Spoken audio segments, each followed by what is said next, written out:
In this series, I've been talking about lesser well-known nations during the Second World War, and in this video I'd like to cover a fan favourite suggestion, Brazil. Brazil became independent in 1822, but it had to fight for it, and after a fairly long war with Portugal, it finally became independent in 1825, going from being a joint kingdom with Portugal to becoming the Empire of Brazil, actually ruled by the son of a former Portuguese king himself. However, in 1889, this was deposed and Brazil became a republic instead. During these years, it fought many wars with its neighbours, including Paraguay, Argentina, and Uruguay. And after a particularly bloody war ended in 1870, it was rather more peaceful on the South American continent for some time. However, Brazil would face internal enemies instead, fighting against several rebellions and coups during these years and being rather isolationist in its outlook. In 1914, therefore, it may not surprise you to know that Brazil was neutral during the First World War. However, as German submarines continued to sink Brazilian shipping that was supplying the Allies, Brazil entered the war on the side of the Allies and declared war on the Central Powers, playing a role largely in combating German shipping and submarine warfare. In 1920, it was also one of the founding members of the League of Nations when it was created, and things started to change with its isolationist outlook. However, in that decade was a fairly turbulent period in Brazil itself, and in 1930 there was a coup d'etat which brought to power Getúlio Vargas, who became the dictator in Brazil during that time, with being backed by the Brazilian military. This would be important as he would face several revolts and coups against his power, such as in 1932 when a rebellion broke out in the state of Sao Paulo, followed in 1935 by an uprising led by the communists, and in 1938 a revolt of the right-wing Brazilian integralista movement against the government. However, with the support of the army, he was able to stay in control. To understand more about Brazil's history and what led to some of these rebellions, it's quite interesting to look at its geography, especially from a bird's eye point of view. And today's video sponsor, Magellan TV, can help you do just that, because Magellan TV is a video streaming service. It has thousands of documentaries on history, on science, on geography, on the arts. Anything you might want, check out Magellan TV, it'll probably be on there. And in particular, I'd like to recommend one today, which is called Brazil from Above. It's part of a series called The World from Above, which, as you can imagine, shows the world from above. And in Brazil from Above, it takes a tour of what is the longest country in the world, starting from sprawling metropolis like Rio de Janeiro or Sao Paulo, going, of course, into the luscious Amazon jungles, as well as the highlands, the mountains, the Atlantic forest.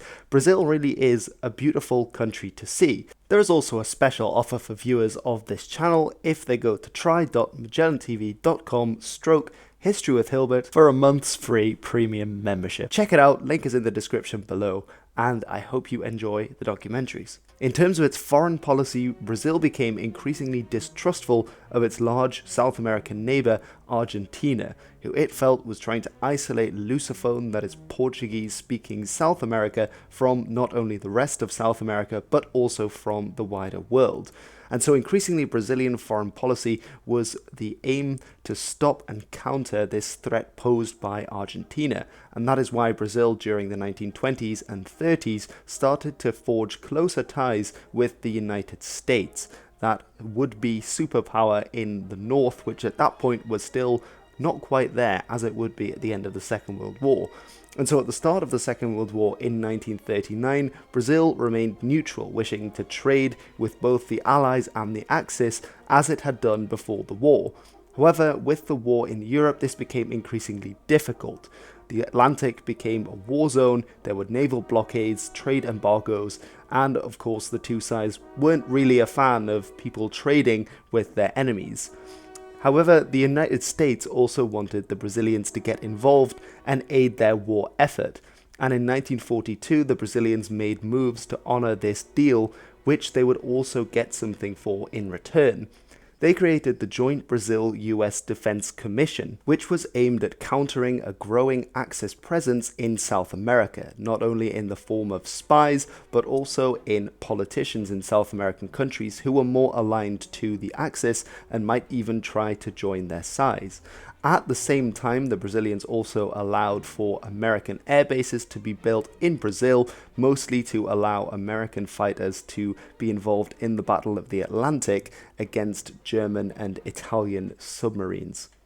At the same time, the Americans promised that they would invest in the Brazilian steel industry and so to boost the Brazilian output as well. This would of course also help the Allies in their war effort as they needed more manufacture and industry to keep going. Because of this, Brazilian merchant ships became a target for Axis submarines in the Atlantic. And this began right away. And in the first half of 1942, some 2,700 Brazilian mariners would lose their lives as a result of bombing and U-boat campaigns against Brazilian merchant ships. Brazil would at this point in the end, in August 1942, declare war on Nazi Germany following the sinking of so many vessels. It also declared war against Italy and Japan, the two main allies of the Germans at the time. The Brazilians, as you might imagine, just like in the First World War, were most involved in fighting against U-boats attacking convoys of not only their own, but also other Allied shipping. This was largely as part of the Battle of the Atlantic, which spanned right the way from 1939 until the end of the war. The first Brazilian action scene in the Battle of the Atlantic was on the 22nd of May 1944, and while this assault by the Brazilian Air Service was unsuccessful against the Italians, they would soon start to strike hits. The Brazilian Navy was much smaller than the counterparts that were owned by the Americans, the British, and the Germans. However, they had rather modern minesweepers for the time, and so they were rather important in coastal defensive strategy in South America and stopping U-boats breaking through. At the same time, they were able to patrol waters in the Caribbean and off South America that the US Navy was rather stretched too thinly to do at the time, fighting of course not only in the Atlantic, but also in the Pacific against the Japanese at the time. The Brazilians therefore proved to be valuable allies for the US, particularly as some states in South America seemed to be teetering on the brink of joining the Axis at this time. During the war, it's known that the Brazilians sunk some 11 different Axis submarines, 1 Italian and 10 German U-boats off Brazilian waters, and around from the 7,000 Brazilian mariners and airmen who served during the Battle of the Atlantic, around 500 were to lose their lives. The Brazilian army would also play a role during the Second World War, and this was as part of the BEF, in this case standing for the Brazilian Expeditionary Force, or in my best Brazilian Portuguese, the Força Expedicionária Brasileira. And this was founded because the United States had, since 1941, been attempting to pressure the Brazilian government to join the war and to send its industry and indeed its troops to the front where they were heavily needed by the Axis. However, the Brazilian decision to join the war in late 1942 wouldn't actually lead to soldiers being sent into the front until 1944. And for this reason, the troops that the Brazilians would send in the BEF got a very special nickname, and this was the Cobras Fumarem. And the reason why is that this in Portuguese means the smoking cobras, and essentially in Portuguese, if you say when the cobras will start to smoke, it's like in English saying when pigs will fly, basically meaning it's never gonna happen, because it took so long for the BEF, 2 years, to organize and eventually to ship out. But when they did ship out, this was the inspiration for indeed their logo that they would wear on their arms when they went into combat. Originally, the BEF was supposed to be an entire army corps made up of 100,000 soldiers. However, in the end, it was scaled down to a quarter of the size, to just a division of 25,000 men, which would also be supported by the Brazilian Air Force in terms of its logistics as well as in terms of fighters and bombers. Now, the Brazilian Expeditionary Force would be sent to join the Allied campaign that that was taking part in Italy at this time, fighting against the Italian army and later also against the German army when the Italian army started to collapse. The BEF would be fighting under American command. They were issued American weapons as well as American uniforms and equipment, although they did of course have the smoking snakes, as they became known, the insignia attached to them as well. They were attached to the American 5th Army as part of the larger Allied 15th Army Group in Italy. The Brazilian Expeditionary Force left Brazil on the 2nd of July 1944 and arrived in Italy on the 16th of July of the same year, of course. Now, when the Brazilians arrived, there was a bit of a debacle because the planning had been very poor. They had obviously been training for around a year and a half, but this training hadn't been very thorough. And indeed, when they arrived, the logistics were so poor that they lacked equipment, they lacked weapons, and even billets where they were to be stationed. This caused a national outrage in the Brazilian media at the time. Now, the Brazilians would not be alone fighting against the Italians and the Germans, and in fact there was a great array of different nations that were fighting on the Italian front at the time.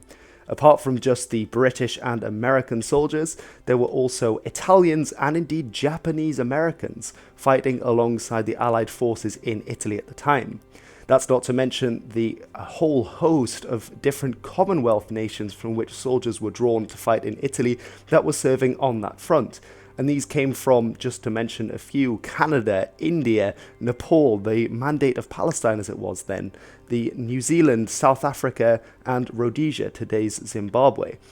There were indeed also several soldiers fighting from countries that had been occupied by the Germans in Europe. These were fighting under British command, but there were people fighting from Greece, from Poland, Czechoslovakia as well, not to mention from Free French forces who hailed from Senegal, Algeria, and Morocco as well. Throughout 1944 and into 1945, the BEF supported the other Allied forces in their battles against the Italians and the Germans on the Italian front. The BEF would have a rocky start to the war, but by the end they would be some of the best troops that were, well, maybe not the best troops, but they were pretty good, pretty worth their salt. The first battle that the BEF fought in was at the Monte Castello, which was particularly gruesome for the Brazilians as they were fighting against well-entrenched German forces and lost some 400 men for around 40 of the enemy troops. However, as the war went on, the Brazilians gained more battlefield experience and became hardier troops. And indeed, at the later Battle of Castello, they were able to encircle an entire Italian division and take it prisoner. This was together with other German forces as well, and they were able to capture some 15,500 men on a single day. In total, the Brazilian Expeditionary Force would go to capture around 20,573 Axis soldiers, which for a force of around 25,000 men wasn't particularly shabby. Now, of those 25,000 men who served in the BEF, 948 would eventually lose their lives, and they have been commemorated with this monument in Rio de Janeiro in Brazil in the 1960s, as well as various other monuments, one in Italy, for example, of course, as after the war, the Italians saw it that they had helped to liberate their country. So that is it for this video. That was the Second World War from the Brazilian perspective. Please let me know if you enjoyed this video in the comments below, and also let me know if you want to see other videos about countries that perhaps aren't quite so well known for their role during the Second World War. If you are interested in more countries and their roles during the Second World War in South America, then check out my video on Argentina.